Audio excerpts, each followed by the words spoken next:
There is within each of us a space that cannot be reached by anyone, no matter how close they may seem to come. A quiet and deep place beyond insult, beyond judgment, beyond injustice. A moral center of gravity that cannot be penetrated, only abandoned through one's own consent.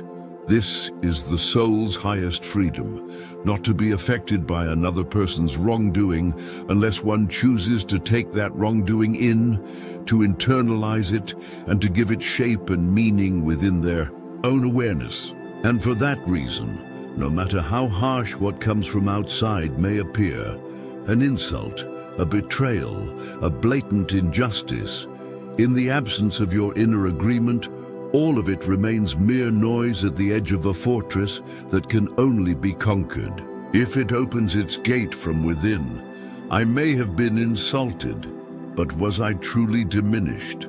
An injustice may have been done to me. But have I become less just because of it?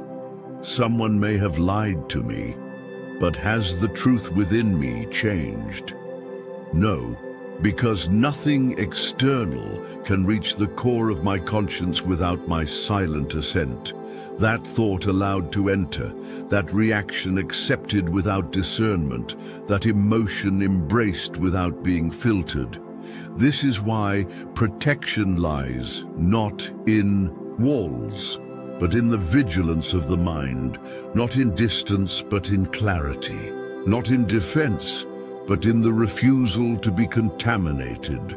Once you understand this, you begin to see differently what, for others, are unforgivable offenses, unbearable traumas, or attacks that justify any response. You begin to distinguish between what happens to you and what you become through your reaction to it, between the real wound and the one you keep alive, between inevitable pain and chosen suffering. Yes, there are things that hurt, but not everything must reach the roots. Pain exists, but on its own it does not have the power to make you cruel. Only you can decide whether to use it as an excuse to grow harsher, more cynical, more closed off, or to let it pass through you without altering your inner compass. When someone harms you, you are not bound to retaliate. When someone humiliates you, you are not obliged to react. When someone betrays you, you are not condemned to shut down. The soul, when trained, can remain untouched, not because it is numb, but because it has come to understand what it means to be sovereign. And the true sovereign does not abandon their post for every blow that comes from outside. They do not confuse the map with the territory, nor someone else's reaction with their own truth. You are not what happens to you. You are what you choose to become in the aftermath. You can be struck without becoming someone who strikes. You can be wounded without becoming a victim. You can be judged without being guilty. What you hold within yourself, with awareness and loyalty, cannot be taken. What you abandon under pressure was never truly yours to begin with. So be the keeper of your own inner fortress, and open its gates only to those who come with goodwill, with truth and with clean intent. Let the rest knock in vain, not out of contempt, not out of pride, but out of respect for what you are, and for what must never be up for negotiation, the integrity of your being. And once you begin to live from this place, not as an exception, but as a steady foundation, something shifts. The world loses its hold on your reflexes. Offense no longer finds purchase. Manipulation slips past without anchoring. Even praise becomes light, passing through without needing to be held.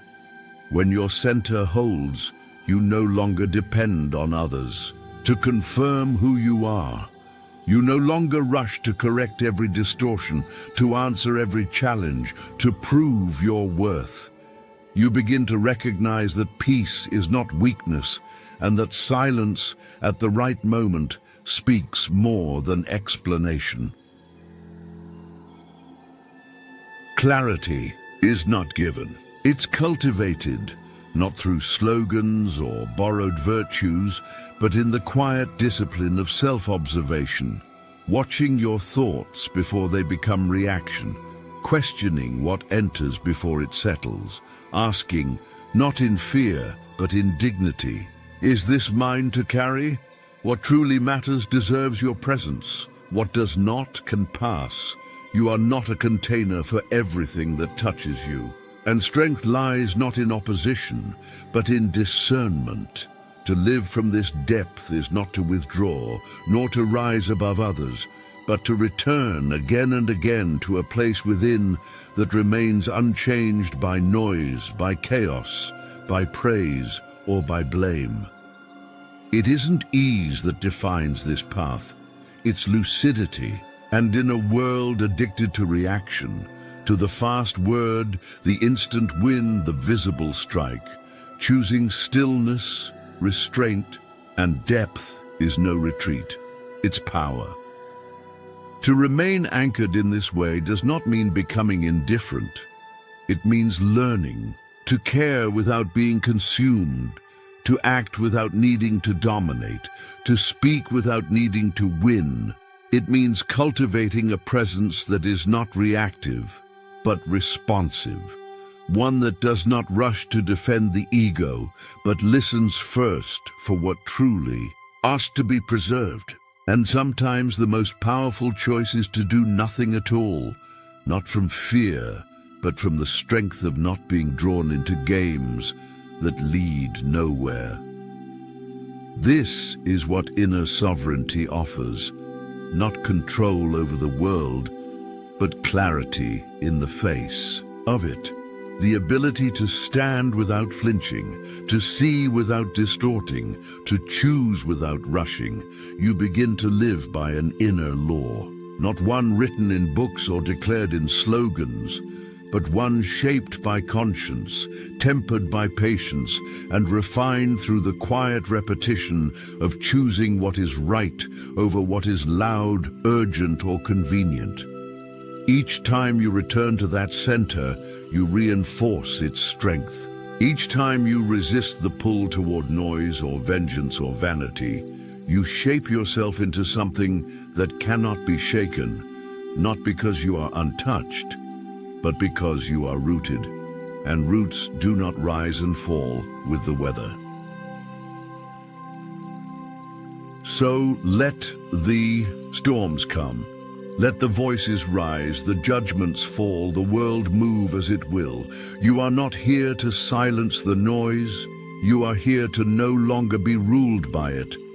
Guard what is essential, not in hiding, but in clarity.